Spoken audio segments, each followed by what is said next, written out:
My thoughts and feelings on Dragon Ball Super Broly are known far and wide. I am not a fan of the film. If you've seen me talk about it on Twitter or particularly on a certain Discord server, you will know that I have great disdain for this film. But what I have even more disdain for is lies and fabrications being touted as facts by the Dragon Ball community, and there are many of them. Today's video is made with the express purpose of debunking one created for Dragon Ball Super Broly. This isn't a meme, an exaggeration, this isn't a misconception. This is an outright lie perpetuated as a fact, and I intend to shoot it in the fucking head right here, right now. The lie is that there is either a 3-hour Toriyama penned script of Dragon Ball Super Broly, or that there is a 3-hour cut of Dragon Ball Super Broly in existence, i.e. there's 3 hours of a completed finished movie that exists, they just didn't release it. All of this is a load of bullshit, and I'm going to use basic ass reading comprehension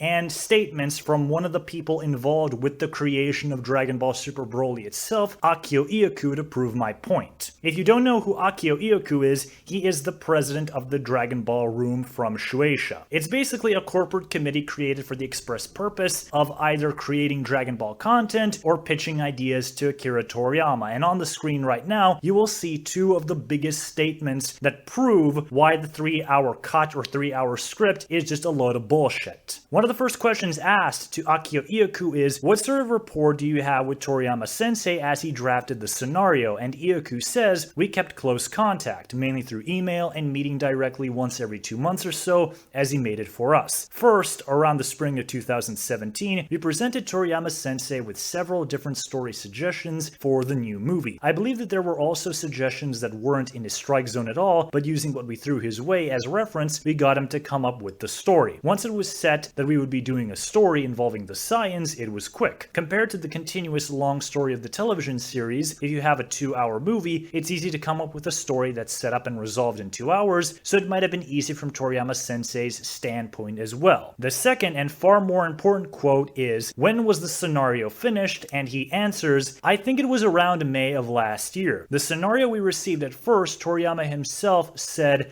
I think it might be a bit short, and so from there, we added several plot points, and then it ended up being unexpectedly long, laughs. Now we're at a point where Toei Animation is expertly pulling it all together, end quote. Now, I know that Dragon Ball fans have less reading comprehension ability than my fucking dog, so I'm going to explain it in even more basic terms. Firstly, they pitched a bunch of story ideas to Toriyama. Toriyama went with Broly. Toriyama wrote an initial draft of the script that was really short. The Dragon Room people put in more shit into the film. This expanded script was storyboarded and amounted to 3 hours worth of movie. Out of those 3 hours, about 100 minutes or so was actually animated. So no, there is no 3-hour cut of this film that exists. There is no 3-hour script from Akira Toriyama from beginning to end. What Toriyama himself explicitly wrote is already in the fucking movie. There aren't any ideas from him that weren't included because of the runtime or whatever. If Toriyama wrote other material, it would have been put in the damn film already. So there you have it, folks. The next time someone tells you that there's a 3-hour Toriyama cut